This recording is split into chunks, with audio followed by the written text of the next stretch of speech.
Señor, gracias por este día, por tu palabra. Danos sabiduría, danos un corazón dispuesto a escucharte, danos humildad para recibir lo que tú tengas que enseñarnos el día de hoy. Y todo esto te lo pedimos en el nombre de Jesús. Amén. Amén. Ok, Oseas, acuérdate que es este libro que es un profeta Oseas en el reino del norte. Acuérdate, Israel se dividió en dos, reino del sur, reino del norte. Oseas está en el reino del norte. Y a través de su propia vivencia está mostrándole al pueblo qué es lo que está pasando. O sea, ama a su esposa, aunque su esposa es una mujer que lo ha traicionado, pero él la ama y la busca y al final la compra porque está como esclava. Y lo que hace Oseas es lo que Dios está haciendo con su pueblo. Su pueblo es un pueblo traidor, es su esposa, pero es traicionera, es un pueblo traidor, pero eso no apaga el amor de Dios. Y todos los primeros capítulos se ven gráficamente en la vida de Oseas lo que está pasando. Luego hemos visto las profecías que retratan esto ahora de manera hablada. Y Oseas ha hablado de Israel como una novilla indómita, como una paloma incauta, como una torta no volteada. ¿Te acuerdas? Hay muchas maneras en las que Dios a través de Oseas ha hablado a su pueblo. Y hoy, capítulo 11 vuelve a ser otra metáfora. Mira, dice, verso 1 del capítulo 11 dice, cuando Israel era muchacho, yo lo amé, y de Egipto llamé a mi hijo, ¿no? Eh, Tener a Israel como un niño, un muchacho al que Dios llama, no es del todo raro, solamente que aquí lo que va a ser raro es que Mateo toma esta porción, ¿no? ¿Qué es lo que está diciendo el texto? Era como un niño, un joven. Israel, acuérdate que tiene 12 hijos. La persona, Jacob, Israel, tiene 12 hijos. Esos 12 hijos, bueno, luego descienden a Egipto. Primero José, tú conoces ya la historia, pero el resto de la familia desciende a Egipto para sobrevivir un tiempo de sequía muy grande. Y en Egipto se conforma la nación, es decir, ellos descienden como una familia y se convierten en un pueblo ahí en Egipto. Y ya después de Egipto, Dios los saca para llevarlos a la tierra prometida. Pero en ese sentido es una nación joven, porque han estado como esclavos, nunca han vivido en libertad, es una nación joven. Entonces por eso dice, llamé de Egipto a mi muchacho, eh, y antes de eso dice, yo lo amé. Dios amó a su pueblo. ¿Por qué llamó a Israel? Porque Dios ama a su pueblo. No porque sean los mejores, no porque sean los más grandes. Y lo mismo dice en el Nuevo Testamento de nosotros. Dios escoge lo vil y lo menospreciado. No escoge lo más grande, lo más fuerte. Y tampoco dice que Dios, híjole, llegó tarde y le tocó lo más chafa. Satanás ya se había agarrado lo bueno y le tocó lo feo. No, dice que Dios escoge por amor. Ahora, Mateo toma este texto, no sé si tú te acuerdas cuando, eh, te acuerdas que los sabios de Oriente vienen a rendirle tributo a Jesús. Y pasan por la casa de Herodes y Herodes les pregunta qué pasa y le explican. Y Herodes les dice, vengan por mí cuando lo hayan visto para que yo también vaya a adorarle. Y los reyes no lo hacen. Estos reyes, tres reyes magos, que no son tres, no son reyes, sino son magos, después regresan por otro camino a su casa. Y entonces Herodes manda la muerte de todos los niños menores de 2 años. Y Mateo cuenta que entonces José toma su familia y huye a Egipto y dice Mateo para que se cumpla la profecía de Egipto llamé a mi hijo.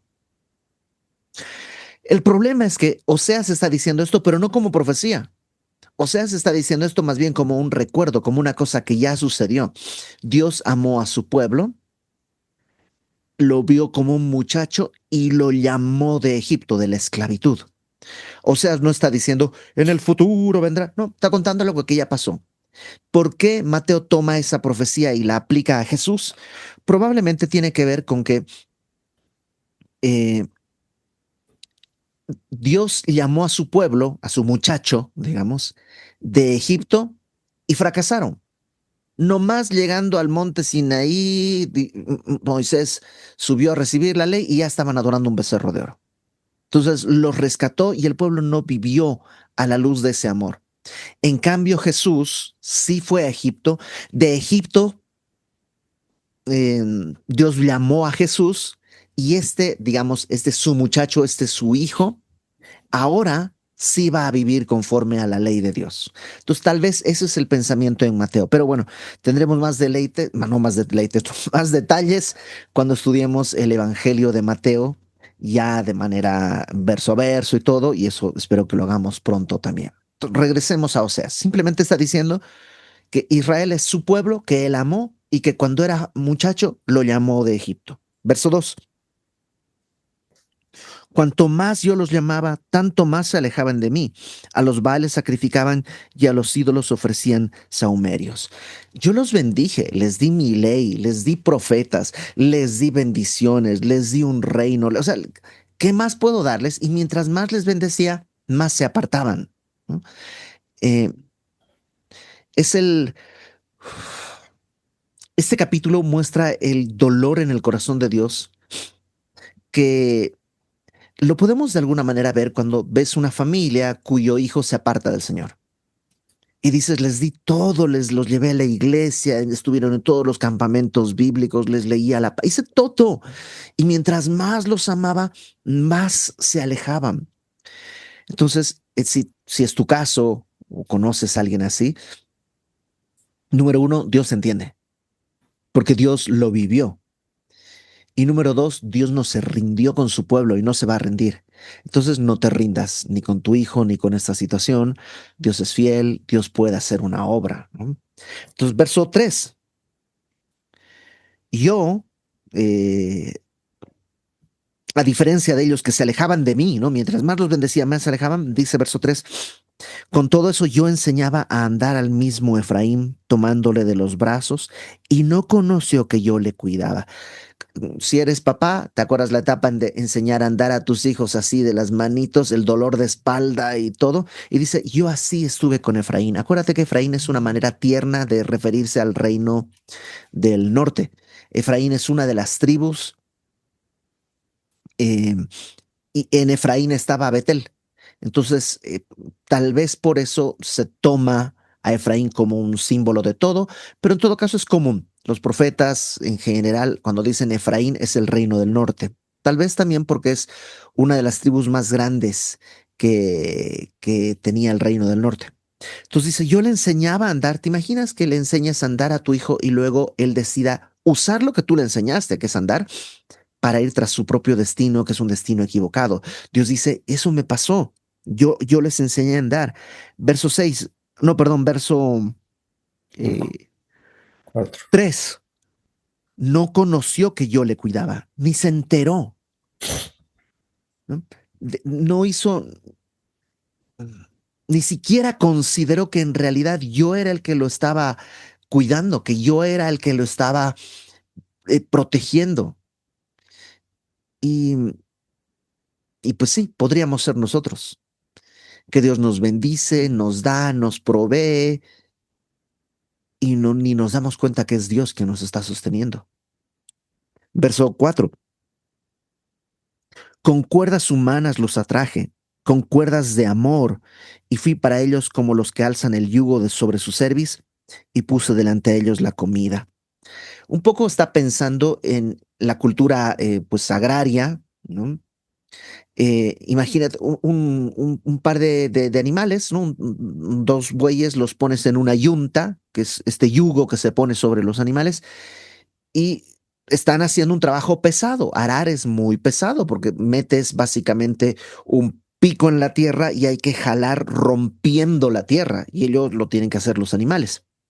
Entonces dice, yo era el que después de terminar la tarea les quitaba el yugo y con amor los regresaba, ¿no? O sea, el pueblo vivía en esclavitud. Egipto es esclavitud. Pero ¿te acuerdas cuando nomás saliendo decían, ay, ¿te acuerdas en Egipto las cebollas, los berros, las, como que, como si en realidad Egipto hubiera sido una maravilla? Y dice Dios, no entendían mi amor. Yo era el que los cuidaba, les daba la comida, les quitaba el yugo, con cuerdas de amor los traje, con cuerdas humanas. Tal vez hace referencia a profetas que Dios levantaba para recordarles su amor. Y nuevamente, a veces nosotros vivimos esto. Dios con cuerdas humanas, con cuerdas de amor, nos trata de regresar con un profeta, con un amigo, con un mensaje de alguien que nos da, pero anhelamos tanto el mundo a veces, se nos extrañamos tanto que pensamos, "Ah, ¿te acuerdas antes de ser cristiano cómo verdaderamente todo era más fácil? Ay, sí, porque ser cristiano me agota así todo el tiempo pelear contra esto. Espérate, antes de venir a Cristo, ¿en verdad recuerdas cómo era? Qué terrible. Verso 5. No volverá a tierra de Egipto, sino que el asirio mismo será su rey porque no se quisieron convertir. Dios dice, no se van a regresar, o sea, no van a volver a Egipto físicamente, pero el asirio, que es el reino que va a conquistar el reino del norte, los va a esclavizar. Y por una razón, no se quisieron convertir. En la Biblia hay un debate teológico grande entre la soberanía de Dios y la responsabilidad humana. En la Biblia dije, perdón, en la iglesia. En la iglesia hay un debate entre la responsabilidad humana y la soberanía de Dios. Los que abogan por la soberanía de Dios dicen, Dios escoge quién va a ser salvo y ahí, como va el dicho, ¿no? Si no te toca, ni aunque te pongas, y si te toca, ni aunque te quites. Porque soberanía de Dios y ya.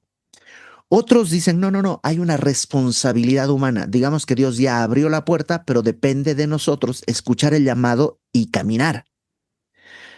Y ese debate se da porque en la Biblia a menudo aparecen las dos posturas. ¿Qué es lo que nosotros creemos en Semilla? Creemos que la Biblia es la verdad. Por tanto, cuando habla de responsabilidad humana, predicamos la responsabilidad humana. Cuando habla de soberanía de Dios, predicamos la soberanía de Dios. Entonces, en este caso, dice, no se quisieron convertir. Y es una advertencia, porque a veces tú y yo no nos queremos convertir de nuestros pecados. Convertir es volverte, ¿no? A veces arrepentirse es algo mental, ¿no? Oh, ya entendí, esto está mal. Pero convertirse es algo visible, ¿no? Eh, No tengo que estacionarme en la entrada de mi vecina. Ya lo entendí, eso es arrepentimiento. Pero si me sigo estacionando ahí, no hubo conversión y entonces no hubo arrepentimiento. No lo entendí. No sé si me explico. Entonces, pero tiene que haber esto. No se quisieron convertir, es que sí lo entendieron, pero no quisieron. Verso 6. Caerá espada sobre sus ciudades y consumirá sus aldeas. Las consumirá a causa de sus propios consejos, porque han vivido bajo su propia sabiduría, ahora van a ver todo su reino destrozado. Entre tanto, mi pueblo está adherido a la rebelión contra mí. Aunque me llaman el Altísimo, ninguno absolutamente me quiere enaltecer, ¿no? Me llaman Altísimo, tienen el lenguaje cristiano, pero en realidad nunca me consideran como su Señor. Es como que el día de hoy conozcas, digas gloria a Dios, amén, aleluya, pero en realidad nunca busques glorificarle. Y Dios lo ve. Ahora, a Dios no le espanta. Esa es la historia de un Dios que va a perseguir a quien ama, como Oseas a su esposa. Pero eso no quita que Oseas en realidad le haya dolido la actitud de su esposa, lo que ella hacía, y que Dios no le duela lo que el pueblo está haciendo. Verso 8. ¿Cómo podré abandonarte, oh Efraín? ¿Te entregaré yo, Israel? ¿Cómo podré yo hacerte como Adma o ponerte como a Seboim? Adma y Seboim eran poblaciones cercanas a Sodoma y Gomorra que fueron consumidas como Sodoma y Gomorra. Entonces, lo que está diciendo simplemente es, este es uno de los textos en el que el corazón de Dios está más expuesto, así, más a la vista. Mira, vuelve a leerlo. ¿Cómo podré abandonarte? Lo primero que yo pensaría es abandónalos, déjalos, sácalos, o sea, fuchi, bye, no sirven. Pero dice, ¿cómo puedo abandonarlo? Pienso en mamás que sus hijos los deshonran y dices, sí, pero pues es mi hijo, ¿qué quieres que haga? O sea, ¿cómo puedo abandonarlo, botarlo? O sea, ¿qué puedo hacer? Amarlo y seguirlo, seguir orando. Y Dios dice, ¿cómo podré abandonarte, Efraín? Te entregaré yo, Israel. Es decir, sí los va a entregar a Asiria, como va a pasar, van a ser conquistados, pero nunca los va a entregar como renuncia, ya no son mi pueblo fuera. No, la disciplina va a tener que venir, porque el amor necesariamente implica e involucra a veces la disciplina. Amar no es que no vas a disciplinar, pero vas a disciplinar por amor, no por desquite. Ya estoy cansado, ahora sí vas a aprender para que... No, no, eso no es amor, eso es desquite. Verso 8 dice, mi corazón se conmueve dentro de mí, se inflama toda mi pasión. Este como sentimiento que lo embarga.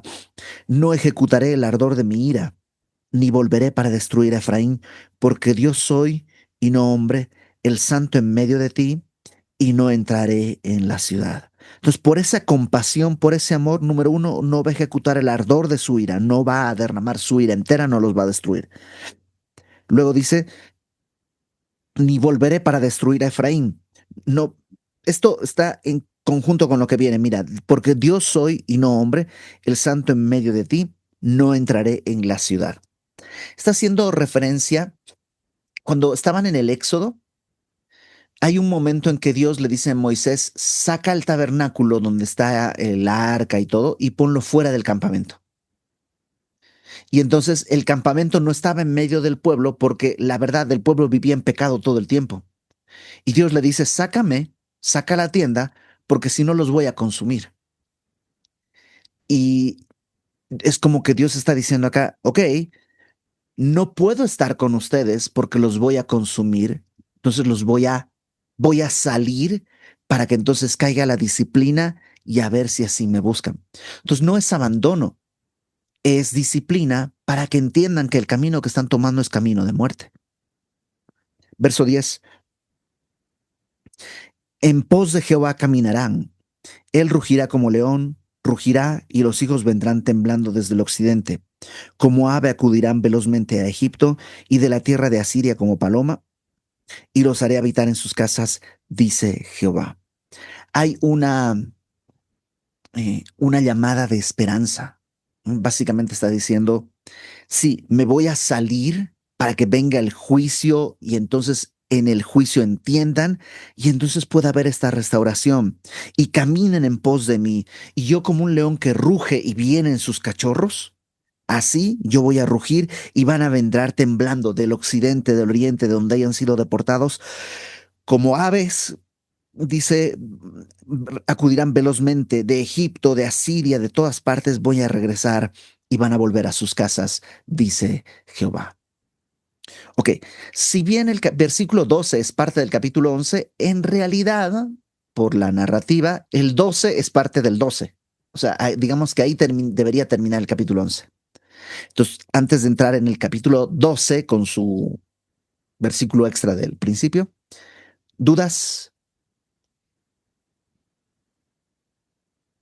¿Nada? Capítulo 12, entonces, empezando en el 11, verso 12. Dice, me rodeó Efraín de mentira. Efraín es el reino del norte. Acuérdate donde está profetizando Oseas. Me rodeó Efraín de mentira y la casa de Israel de engaño. Judá, que es el reino del sur, aún gobierna con Dios y él es fiel con los santos. En este momento todavía Israel, el reino del norte, ya está por caer, pero Judá todavía le quedan unos 100 años antes de que caigan. Entonces dice, sí, me rodeó de Efraín de mentira, la casa de Israel de engaño, mientras que Judá todavía gobierna con Dios. Todos los reyes de Judá son del linaje de David, entonces digamos del linaje autorizado. Verso 12, Efraín, el reino del norte, digo capítulo 12, Efraín, reino del norte, se apacienta de viento. Viento es como vanidad, como aire, como nada, que están, su anhelo es la vanidad. Es como el día de hoy decir, es que yo quiero tener más seguidores en TikTok. Es que es mi deseo, ese es mi anhelo, tener más seguidores de TikTok. Ajá. Pues como muy hueco el anhelo, como que otra cosa que tú dijeras como empresa para tener más llegada, pero no, así nomás por este vacío de querer llenarte de algo, estás comiendo aire. Dice, Efraín se apacienta de viento y sigue el solano. Eh, el solano es un viento que viene del este y es un viento muy caliente y es un viento perjudicial. Entonces su brújula está dirigida por un viento terrible que no tiene sentido. Mentira y destrucción aumenta continuamente. ¿Por qué? Porque hicieron pacto con los asirios y el aceite se lleva a Egipto. Eh, digamos que están queriendo pagar a Asiria para que no los conquiste y están queriendo sobornar a Egipto para que los ayude. Y dice Dios, eso es vanidad. ¿Tú crees que eso puede detener mi plan, mi propósito? Es inútil. Verso 2. Eh, pleito tiene Jehová con Judá para castigar a Jacob. Conforme a sus caminos le pagará conforme a sus obras. Ok, en verso 2, Oseas introduce Jacob. Y Jacob es Israel. O sea, Jacob se va a convertir en Israel. Es decir, empieza a hablar de toda la nación, no solo el reino del norte, sino norte y sur. Porque al final, como el reino del norte está, va a estar el reino del sur. Lo que dice es, pleito tiene Jehová con Judá para castigar a Jacob, a toda la nación, conforme a sus caminos le pagará conforme a sus obras. En el seno materno, Jacob tomó por el calcañar a su hermano y con su poder venció al ángel y prevaleció, lloró y le rogó.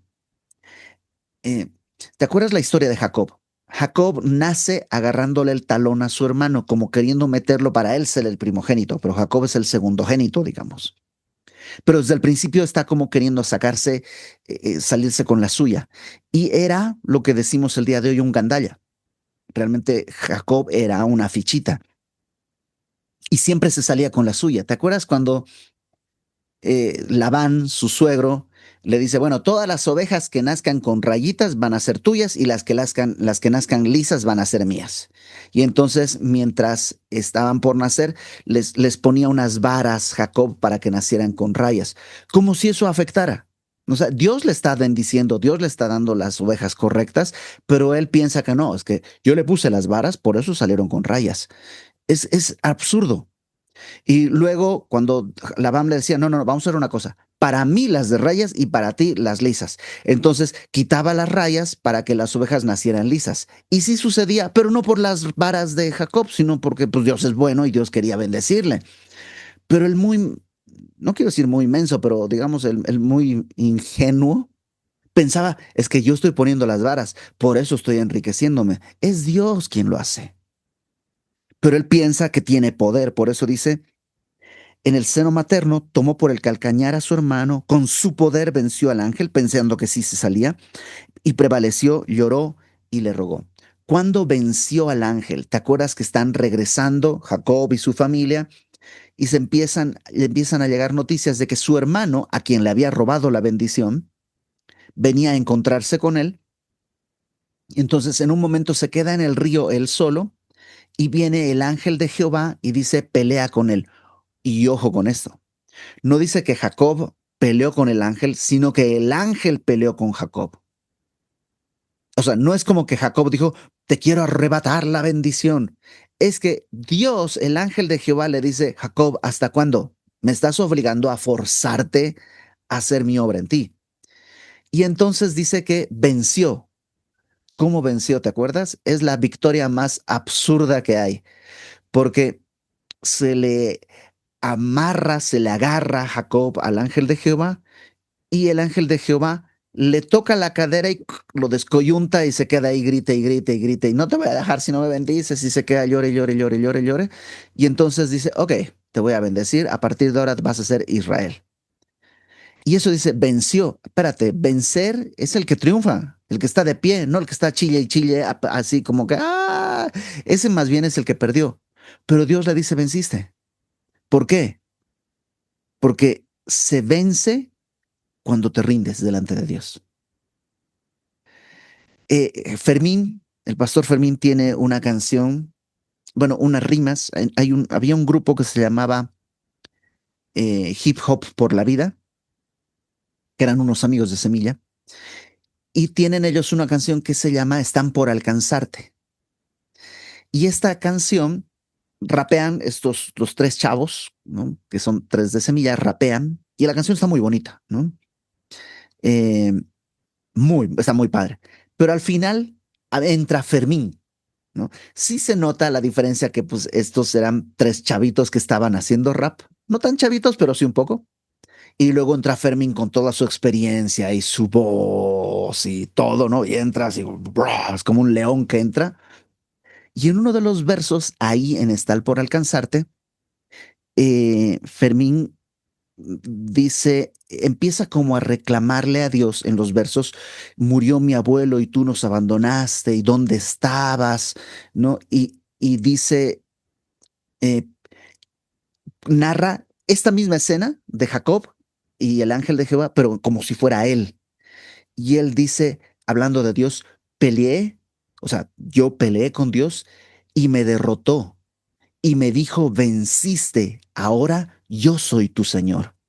Y es maravilloso porque es tal cual. Peleé, pero me derrotó. Y cuando me derrotó, me dijo, venciste. Ahora yo soy tu Señor. Que eso es vencer. En realidad, ¿sabes cuándo vences? Cuando te derrota y ahora Él es el Señor. Entonces dice que Jacob, eh, dice verso 12, capítulo 12, verso 3, verso 4, venció al ángel. En el verso 3 dice, con su poder venció al ángel. ¿Qué poder? Poder chillar, pero venció. ¿Cuándo venció? Cuando ya no podía más. Y luego dice, prevaleció, lloró y le rogó. En Betel le halló y allí habló con nosotros, mas Jehová es Dios de los ejércitos, Jehová es su nombre. Tú pues vuélvete a tu Dios, guarda misericordia y juicio, y en tu Dios confía siempre. Ok, este texto es un poquito confuso a partir del versículo 4, pero vamos a hacer una cosa. Eh, Vamos a hacer una pausa brevísima. Esta sí tiene que ser brevísima. Son 7:15. Nos vemos 7:25 para tomar lo que sigue.